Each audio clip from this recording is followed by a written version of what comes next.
नमस्कार विद्यार्थी मित्रों, एसएन द्वारा संचालित ई लर्निंग कार्यक्रम में आपका फिर एक बार हार्दिक स्वागत है। यहाँ पर मैंने कुछ सेंटेंस लिखे हुए हैं, कुछ वाक्य लिखे हुए हैं। उसके आधार पर आज हम एक ग्रामर का टॉपिक पढ़ेंगे जिसका नाम है सार्वनामिक अथवा सर्वनाम।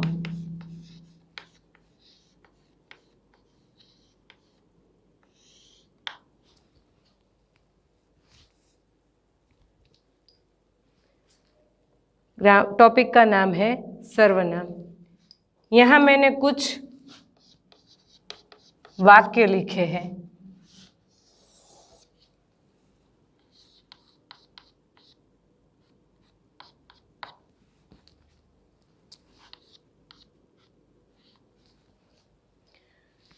विभाग अ में राकेश पढ़ता है। छात्रों ने कहा राम लक्ष्मण भाई थे।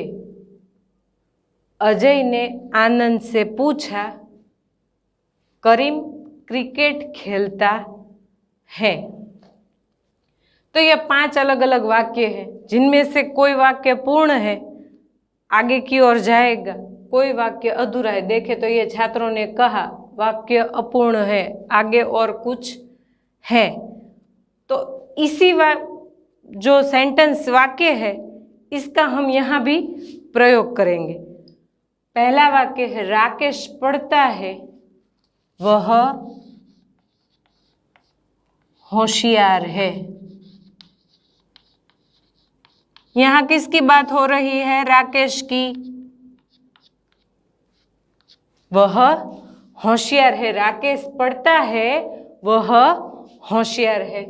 दूसरा वाक्य छात्रों ने कहा हम सफाई करेंगे।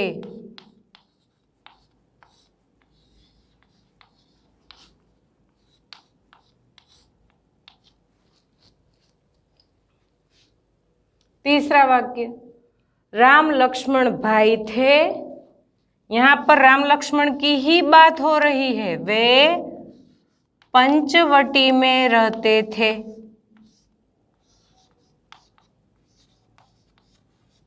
दोनों भाई थे और वह पंचवटी में रहते थे।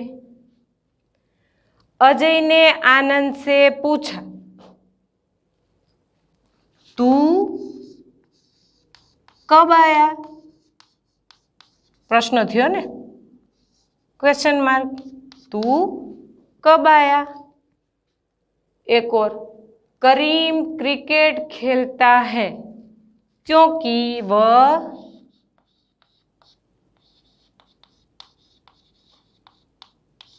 अच्छा खिलाड़ी है।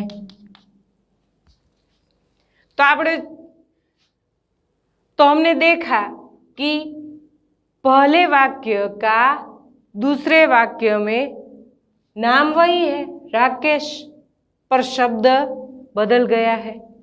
यहाँ पर छात्र, छात्र की जगह हम, राम लक्ष्मण की जगह वे, अजय और आनंद की जगह तू, और करीम की जगह वो।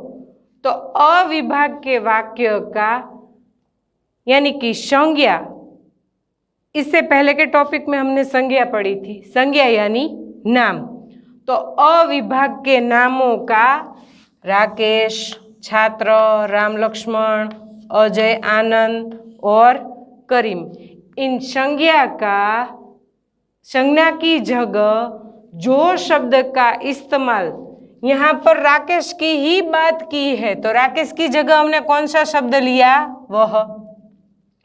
छात्रों की जगह हम, राम लक्ष्मण की जगह वे, अजय और आनंद की जगह तू और करीम की जगह वो। यानी कि संज्ञा शब्द के बदले जो शब्द प्रयुक्त होता है उसे सर्वनाम कहते हैं। एक और बार, संज्ञा शब्द के स्थान पर प्रयोग होने वाले शब्द को सर्वनाम कहते हैं। व्याख्यायित करके देखते हैं।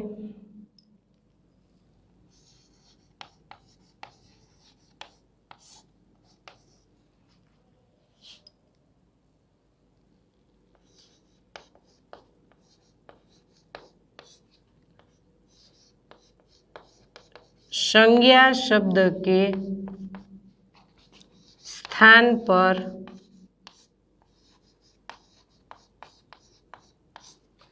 प्रयोग होने वाले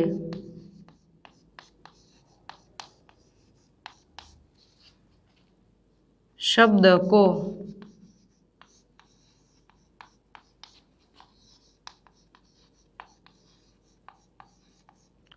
सर्वनाम कहते हैं।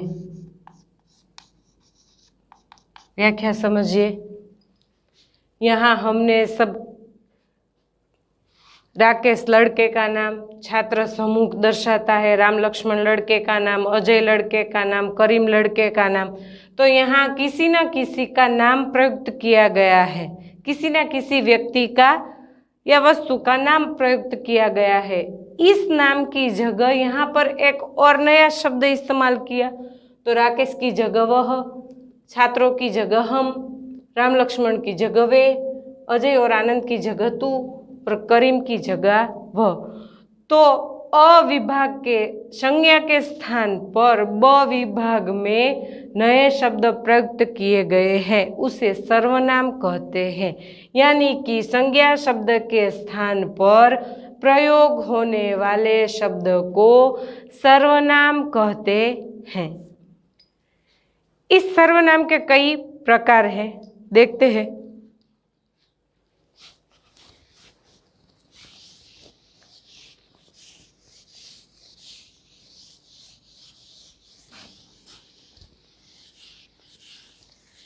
सर्वनाम के मुख्य 6 प्रकार हैं।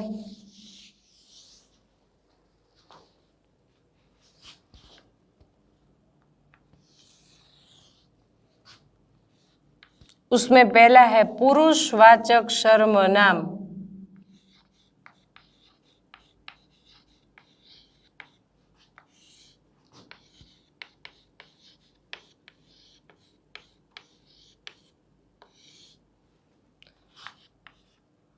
दूसरा है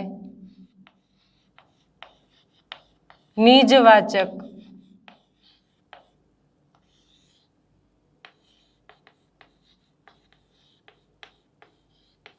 सर्वनाम। तीसरा प्रकार है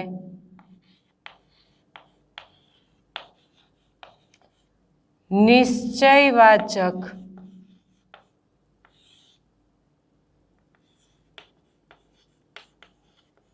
सर्वनाम। चौथा प्रकार है अनिश्चयवाचक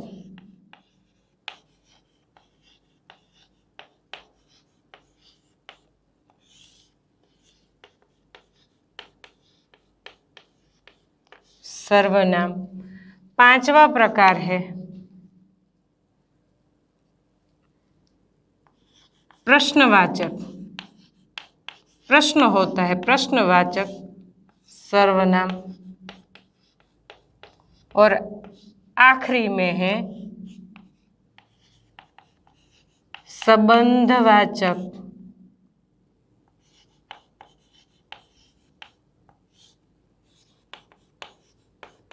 सर्वनाम। तो ये हुए सर्वनाम के 6 प्रकार। व्याख्या अगर देखें तो संज्ञा की जगह जो शब्द प्रयुक्त होते हैं उसे सर्वनाम कहते हैं। सर्वनाम के मुख्य 6 भेद हैं। पुरुषवाचक सर्वनाम, निजवाचक सर्वनाम, निश्चयवाचक सर्वनाम, अनिश्चयवाचक सर्वनाम, प्रश्नवाचक सर्वनाम और संबंधवाचक सर्वनाम। उसमें से पहला हम देखेंगे पुरुषवाचक सर्वनाम। पहला प्रकार पुरुषवाचक सर्वनाम। व्याख्या अगर देखें पुरुषवाचक सर्वनाम की,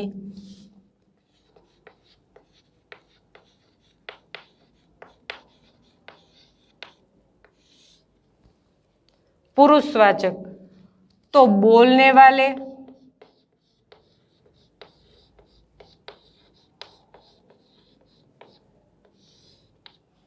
सुनने वाले,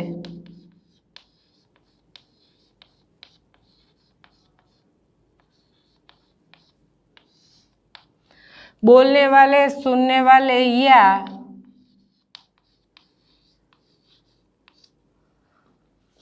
अन्य को सूचित करने वाले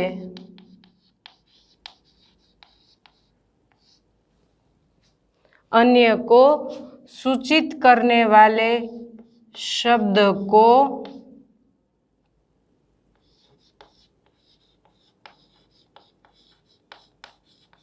पुरुषवाचक सर्वनाम कहते हैं।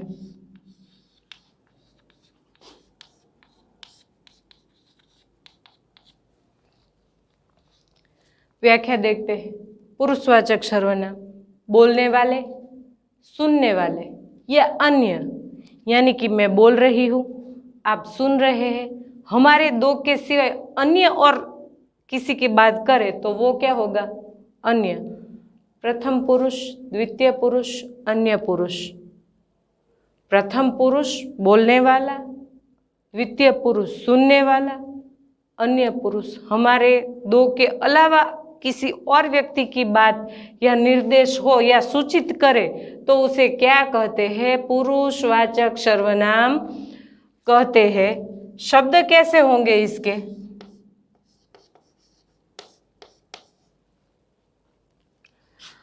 तो मैं,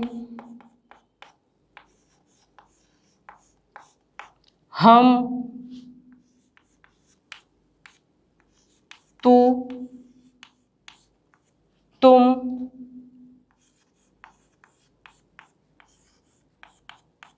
वह, वे,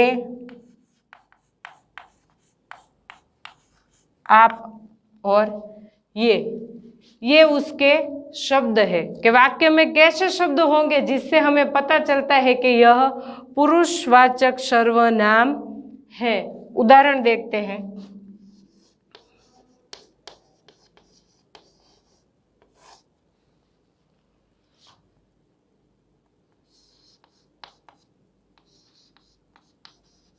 मैं मैदान में खेल रहा हूँ।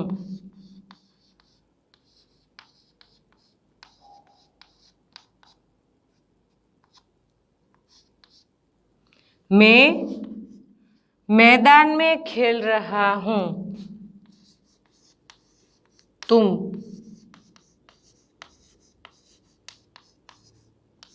अखबार पढ़ रहे हो।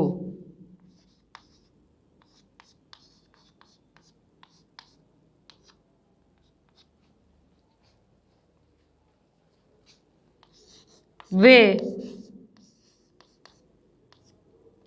क्रिकेट खेल रहा है।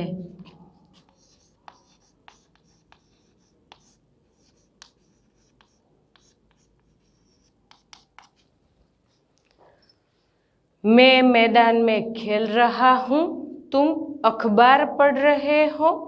वे क्रिकेट खेल रहा है अथवा वे क्रिकेट खेल रहे हैं। वे क्रिकेट खेल रहे हैं।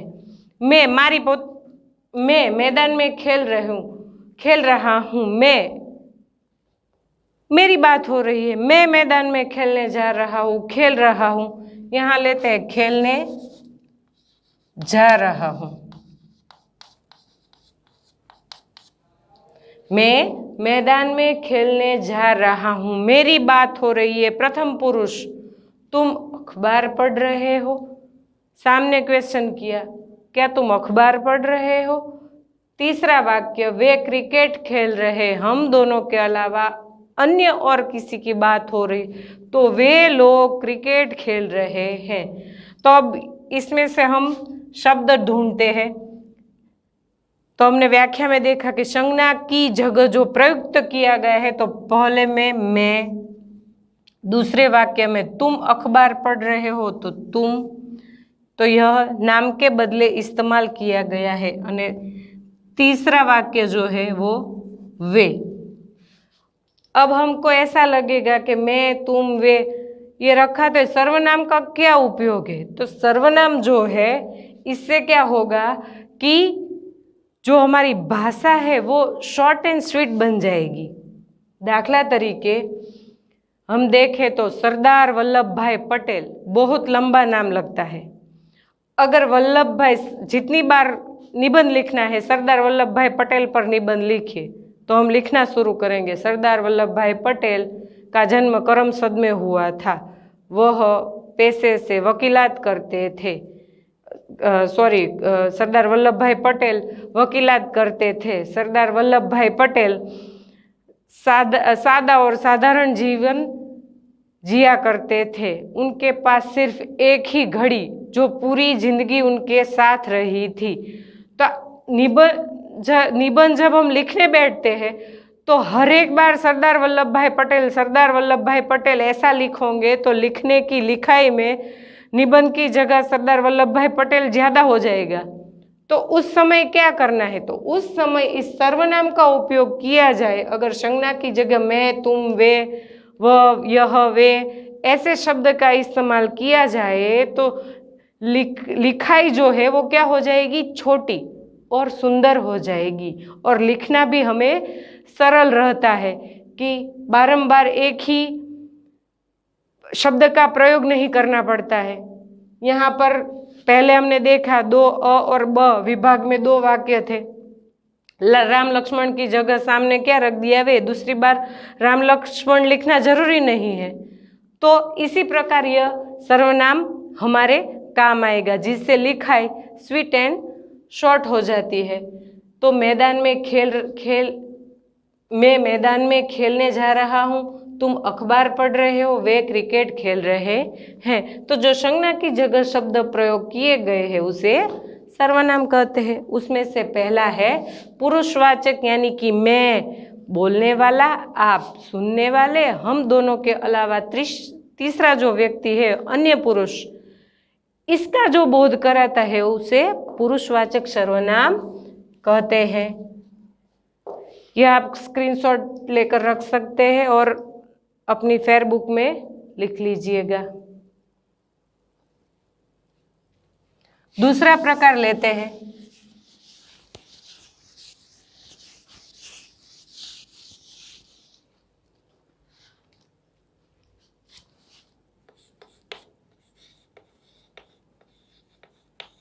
निजवाचक।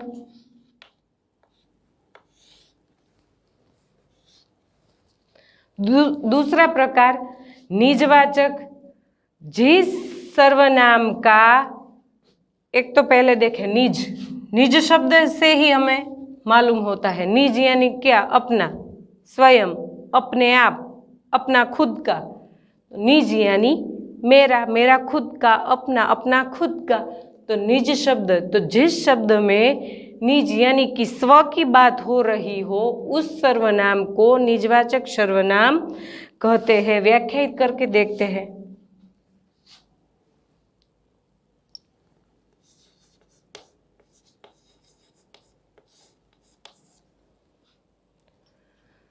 जिस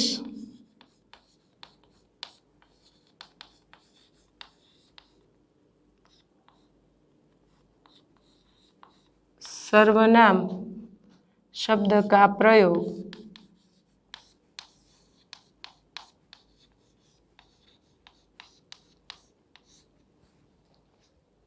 जिस सर्वनाम शब्द का प्रयोग स्व के लिए, स्व यानी अपना, अपने लिए, स्व के लिए होता है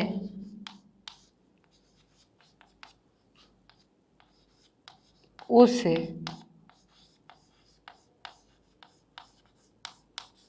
निजवाचक सर्वनाम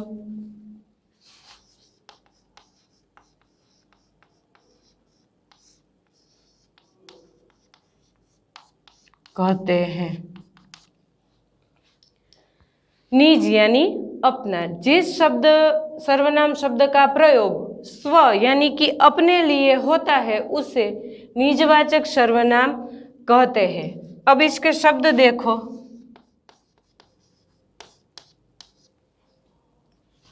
तो खुद, अपना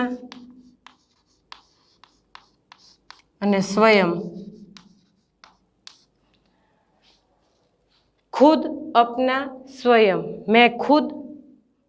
मैं अपना काम अपने आप करती हूँ। स्वयं, मैं स्वयं से ही, मैंने स्वयं अपनी पहचान बनाई है। तो आप अपनी जब बात होती है, अपनी खुद की, तो वहां पर क्या आएगा? निज, अपना, निजवाचक सर्वनाम। उदाहरण देखते हैं।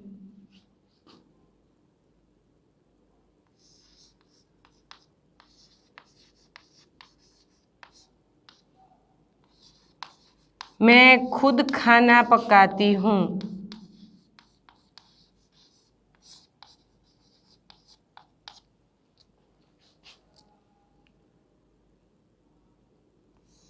मीना अपना काम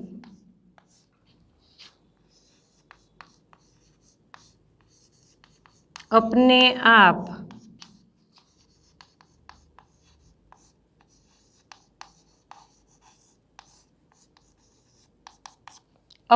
आप करती हैं। एक और उदाहरण लेते हैं। राहुल अपना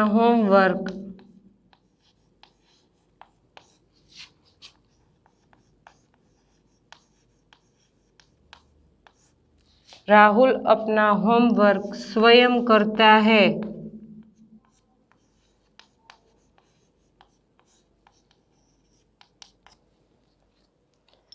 देखिए, व्याख्या एक और बार देख लेते हैं। जिस सर्वनाम शब्द का प्रयोग स्व के लिए होता है, अपने लिए होता है, खुद के लिए होता है, उसे निजवाचक सर्वनाम कहते हैं। शब्द देखे, खुद, अपना, स्वयं। उदाहरण देखे हमने, मैं खुद अपना खाना पकाती हूँ।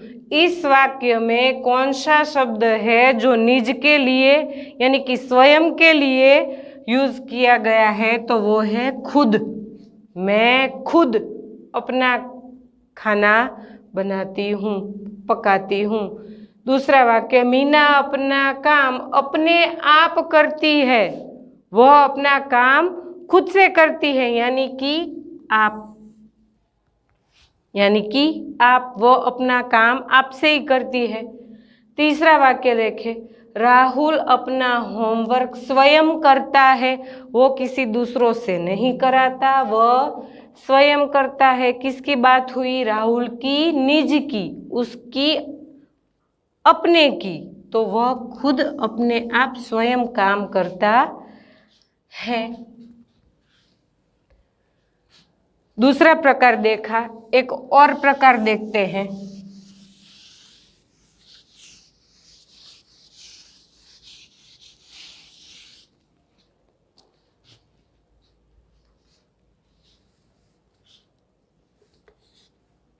तीसरा प्रकार,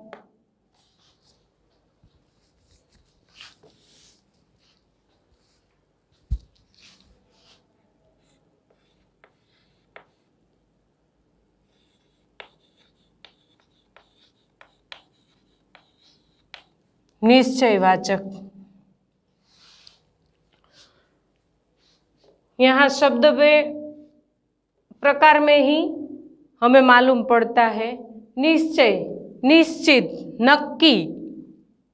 निश्चित ही है कि हम निश्चित व्यक्ति की बात कर रहे हैं। व्याख्या देखते हैं।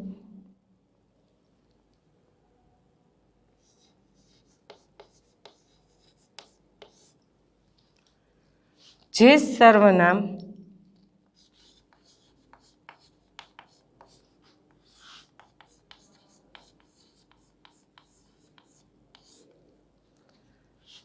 के द्वारा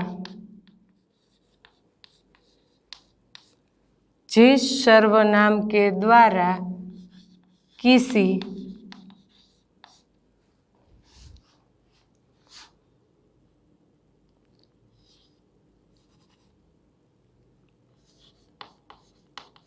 पास या दूर की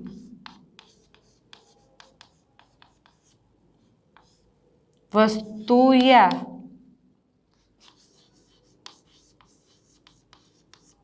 व्यक्ति जिस सर्वनाम के द्वारा किसी पास या दूर की वस्तु या व्यक्ति का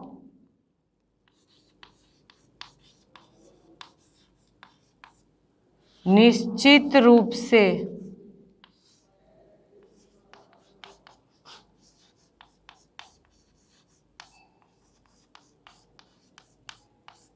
बोध होता है उसे निश्चयवाचक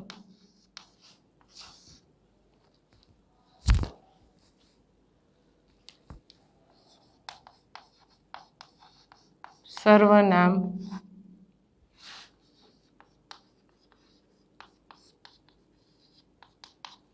कहते हैं। जिस सर्वनाम के द्वारा किसी पास या दूर की वस्तु या व्यक्ति का निश्चित रूप से बोध हो उसे निश्चयवाचक सर्वनाम कहते हैं। हम पास, यह चौक है तो यह मेरा चौक है, निश्चित है कि यह मेरा चौक है। पास या दूर की बात करें तो वह दरवाजा मेरे घर का है, निश्चित है वो दरवाजा मेरे घर का है। तो पास या दूर वस्तु या व्यक्ति का निश्चित रूप से जो बोध हो उसे निश्चयवाचक सर्वनाम कहते हैं। उदाहरण शब्द देखते हैं।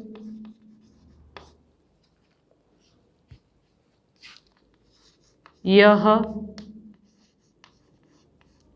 वह, ये और वे। यह, वह, ये और वे, ये उसके शब्द है। उदाहरण देखते हैं।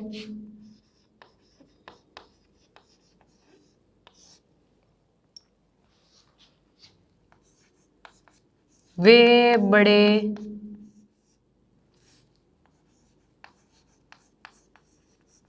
दयालु हैं। वे बड़े दयालु हैं।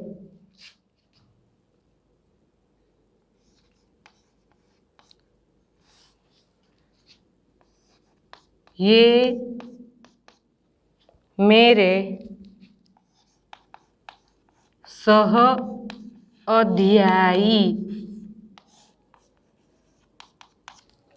हैं।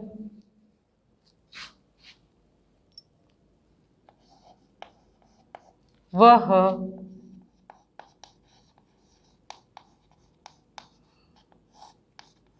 होशियार है। वे बड़े दयालु हैं, ये मेरे सह-अध्यायी हैं, वह होशियार है। तो पहला वाक्य हम देखें कि वे बड़े दयालु हैं, जो वो दूर खड़े हैं उसी निश्चित व्यक्ति की बात हो रही है कि वो जो दूर खड़े हैं वो बहुत दयालु व्यक्ति है।